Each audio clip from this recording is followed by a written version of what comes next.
Please open the scripture. Page 8. First line, start reading. Page 8, first line.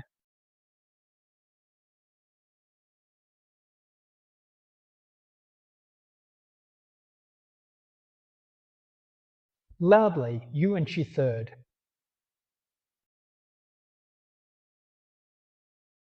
This chapter is the preface to the original text.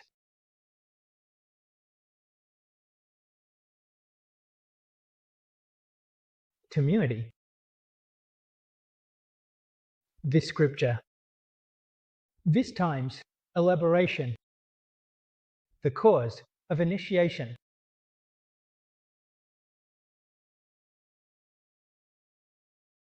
Which line from Huang Yinzi's poem? In his annotations. Cited 5 types. The original text of Yuan Yi. Okay.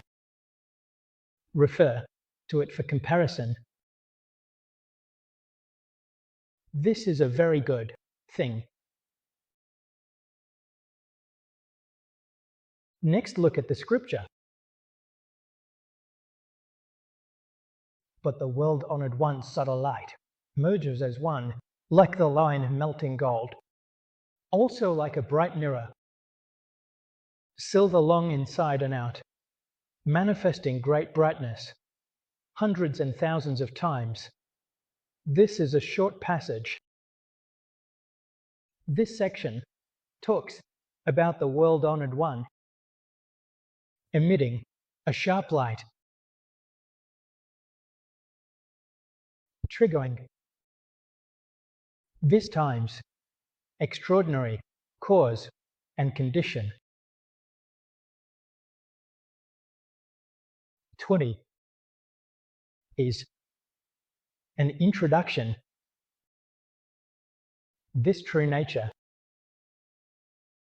when it's finished,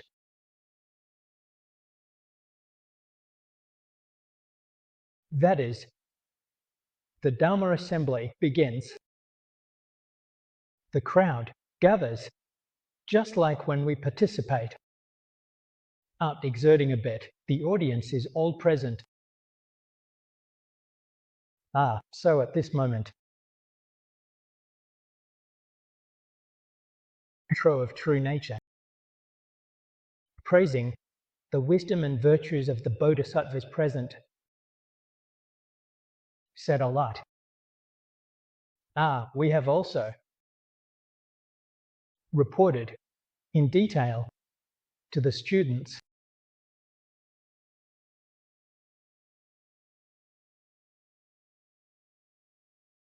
at this time.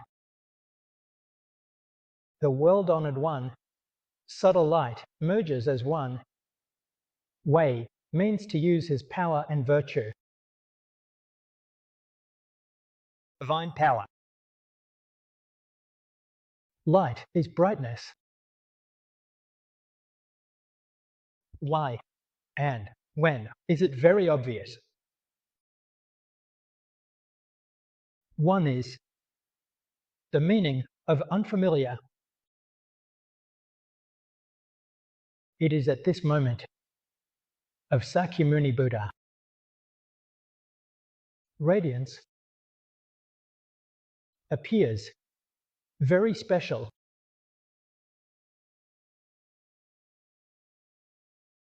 Generally speaking, different. Every participant can clearly perceive it. Next, this is an analogy, like a golden phrase. This is great. In business, we read,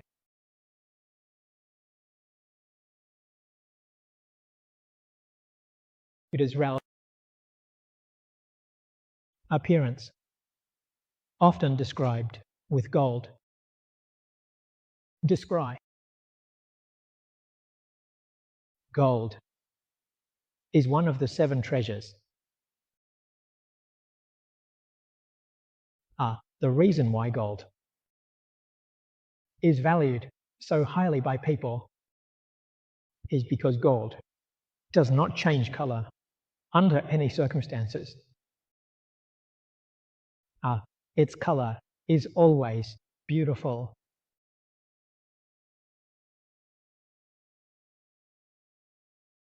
Especially when gold is melting. When it melts at high temperatures, the color is even more beautiful. This is used as an analogy for the Buddha's radiance today. This analogy can be said to describe the beauty and excellence of Buddha's light. It is flawless without any defect. That's the meaning. Also like a bright mirror, tranquility is the inner and outer brightness. Next, it talks about the hidden and the apparent. Hidden refers to the light and shadow. This light and shadow are discussed externally. The Buddha's appearance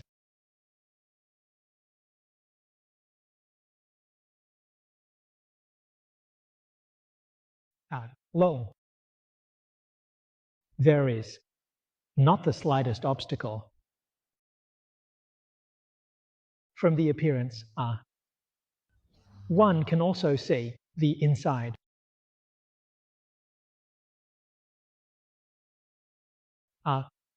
Inside here, learn Buddhism, photography. We often say a person's complexion is transparent. The body is transparent. Indeed, it is the first time. This looked good. In terms of what people generally say today, this is the healthiest image. Ordinary people, why is it that their inside and outside are not transparent? It's because ordinary people have delusions. They have troubles. They have worries and attachments.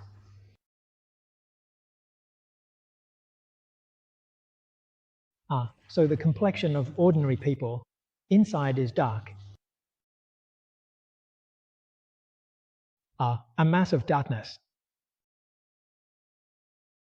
All Buddhas and Bodhisattvas, their delusions, discriminations, and attachments are completely severed, making their inside and outside transparent. We ordinary people, inside ourselves, it's a complete mess. So we also lack the ability to see others clearly. However, in this world, there are some practitioners. Through practice, they have achieved a bit of concentration. That is to say, they have the ability to assist in reducing troubles. This is not cutting them off. Assisting, as we generally say, means their practice has reached a certain level, and such people have a pure mind. Fewer troubles. The troubles are very light. He has the ability to see all living beings. The depth of color. He can also see inside the depth of color. Now, we call it special abilities, or some call it X-ray vision. It belongs to this category. In Buddhism, it's also referred to as the divine eye. He can see inside a person.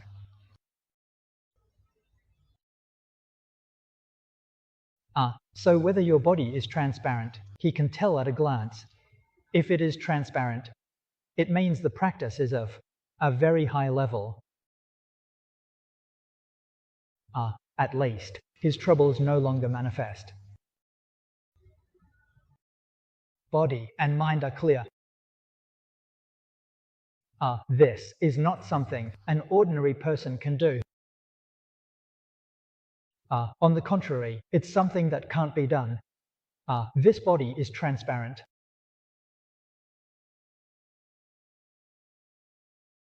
Years ago, I was giving a lecture in Miami, USA. There was once an American.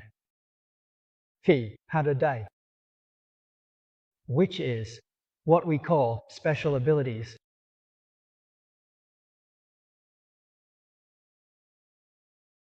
He came to listen at my lecture. He saw a commentary on the Infinite Life Sutra by Elder Huang Nianzu. There was a chapter at the beginning. The lower couplet resides in the four classics. We printed it in the Sutra book. This person saw the image of Elder Shia and said that Elder Shia's body was transparent. He told us that this person is not an ordinary person. So we found it very strange. If he saw the person as transparent, that's one thing. But seeing a photo and saying the body in the photo is transparent is something we find hard to understand. But he said, Elder Shia. He had never met him, nor heard of him, never heard of him at all. What he said, roughly speaking, was quite accurate. But this person is no longer alive. They have returned.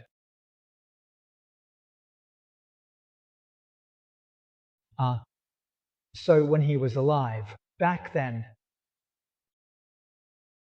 he also encountered some difficulties. What was said was very close to the truth. So from these conversations, we can judge that what he said is reliable, not false. Then, to the chanting table. This requires considerable skill. This describes the transparency of Shakyamuni Buddha's body, inside and out.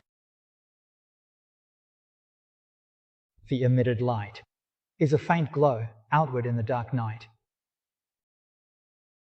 illuminating the entire Dharma realm internally. It also illuminates self-confidence. This is the meaning within the chanting table. Hidden is the expression. Long is about reasoning, talking, the internal. Faith, great brightness. Hundreds and thousands of times. Within the brightness, infinite transformations. It is changeable.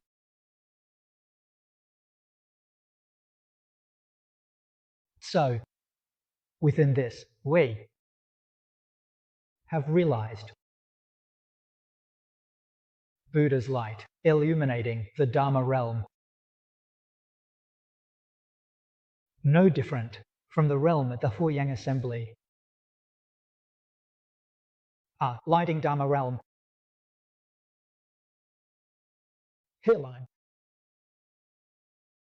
Physical phenomena. The cause and effect of passing away. Transformation. Boundless and infinite. This realm is within the great light of the Buddha,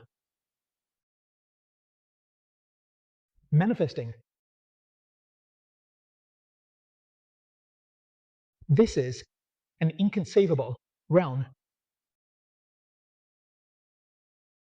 The Buddha reveals a realm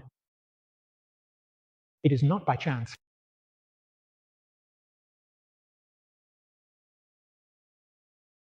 There must be a great cause and condition.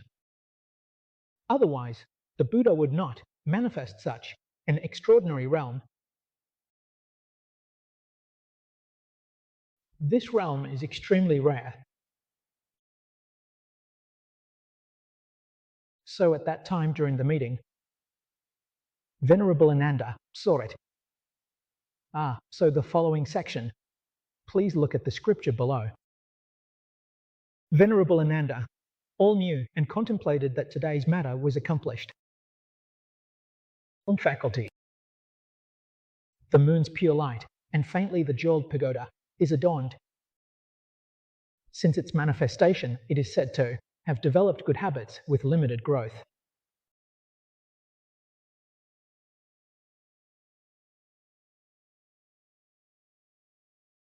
Venerable Ananda is the incarnation of the Buddha. He often, stayed by the world-honored one's side.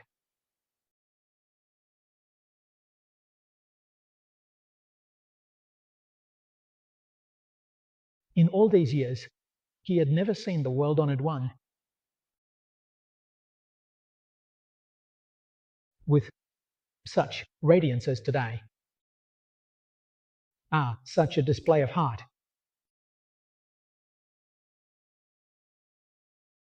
This is what he was thinking in his mind.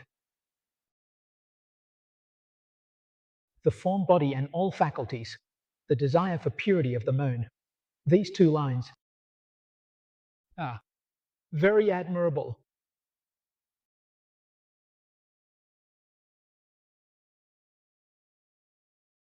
The form body refers to the world-honored one's physical appearance.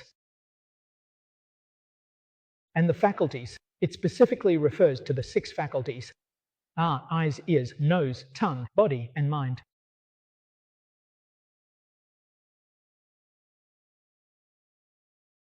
After seeing it, one can clearly and unmistakably perceive the world-honored one. His whole being is full of joy.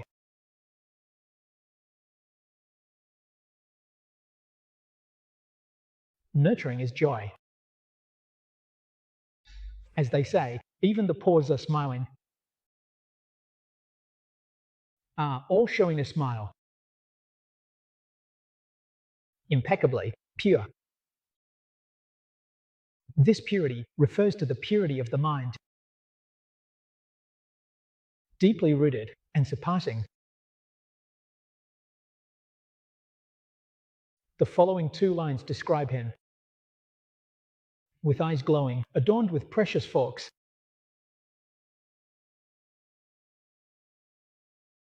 It is also an appearance.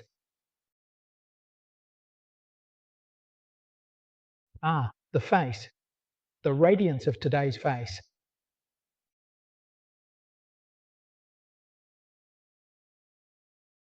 The virtuous appearance of the world-honored one.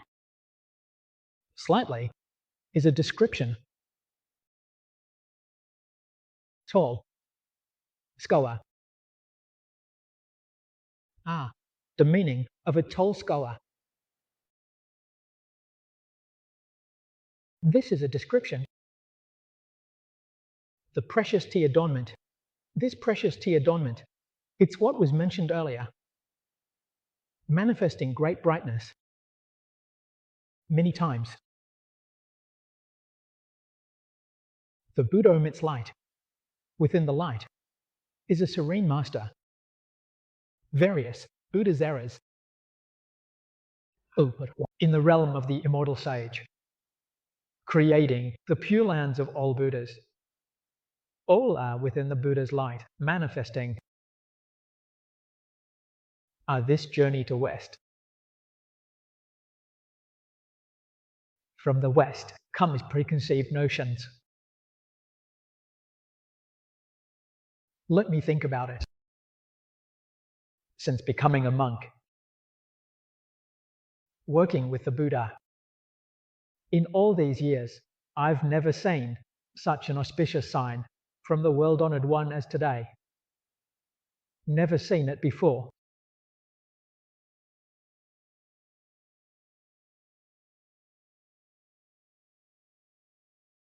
So in this scripture it is recorded.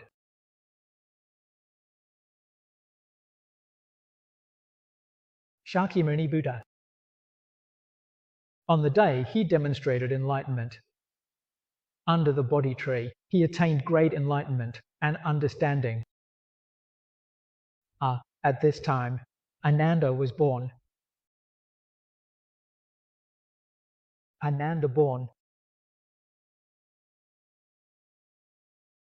This news reported to King Suddhodana. King Suddhodana heard that his brother had a son, and also heard that the prince became a Buddha today. Double happiness arrived. So he gave his brother's son the name Ananda. Ananda in Chinese means to celebrate and rejoice in double happiness. The name Ananda was given by King Suddhodana.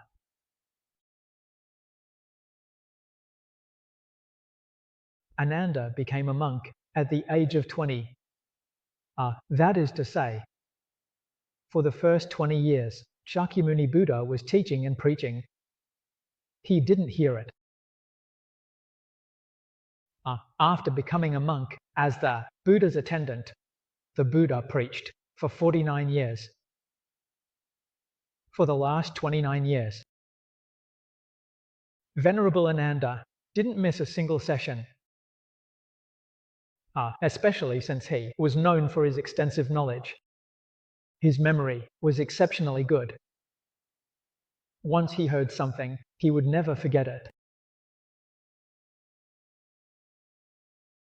But when Ananda became a monk, he had conditions for the world-honored one. One of the conditions was that he hadn't heard the teachings from the first 20 years when the world-honored one was preaching. He requested the world-honored one to make time for him, to teach him again. The world-honored agreed to it. So the teachings from the past were repeated again to Ananda. Therefore, in this way, it can be said that Ananda heard all the teachings from the 49 years of the world-honored one's sermons. Not a single session was missed. After the world-honored one's passing, Ananda became key figure in preserving scriptures. We know that all the scriptures were not recited by Ananda alone. During the recitation, there were students who recorded it for him, and in this way they became the scriptures.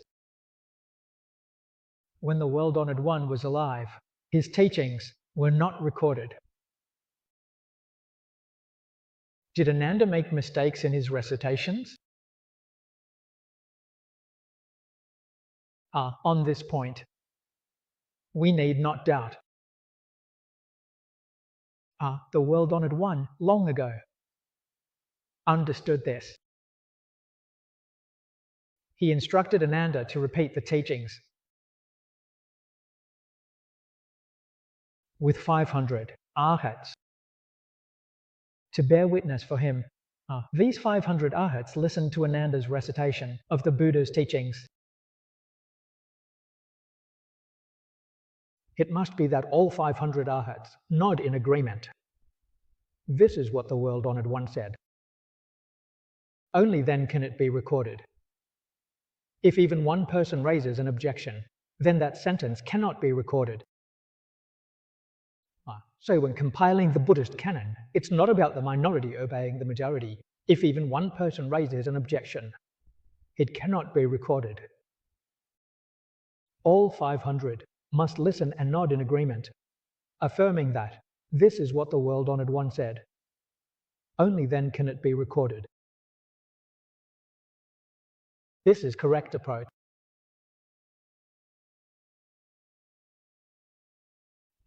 Later generations open the scriptures. They can discern the meaning with body and mind. It is decided without doubt. Ananda's account. This is what the Buddha, the world-honored one, said back then. No difference, no deviation.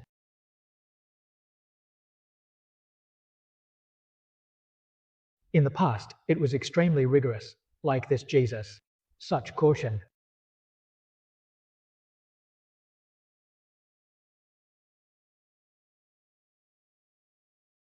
Ananda truly said. He is also a master of the Dharma body. The compassionate voyage of the Taoist is realized. Among these disciples of the Buddha, especially those we see in the Mahayana Sutras, all are great arhats.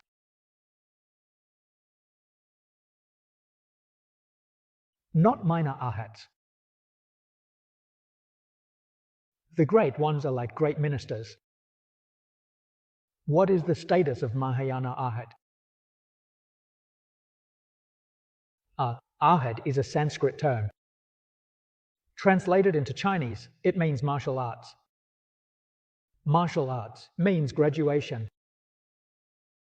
A Hinayana arhat has graduated from the Hinayana teachings. He has learned everything there is to learn, nothing more to study. Attaining the arhat fruit is like graduating in the Mahayana teachings. Being called an arhat also means graduation. What is that realm? The Bodhisattva of the cloud land. Bodhisattva of 10 stages. This is graduation. Often mentioned are the 3 great and 2 types of miracles. Complete attainment of Buddhahood and the 3 great miracles refer to the 10-stage Bodhisattva, a Bodhisattva of the cloud of Dharma stage. So, if people in old Confucian commercial texts are all great arhats, in other words, their lowest rank is that of a Mahayana, Bodhisattva of the cloud of Dharma stage.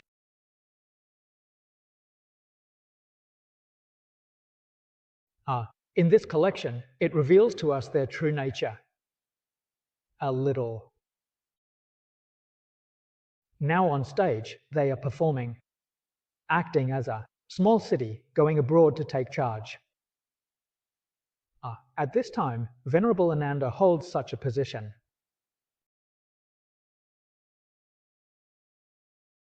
In reality, these are all significant events.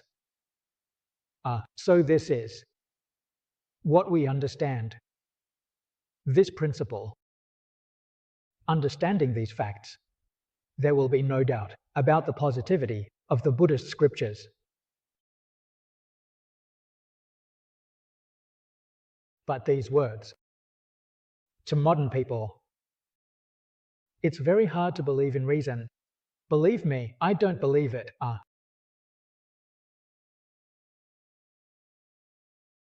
There are too many such people. There are too many people who don't believe.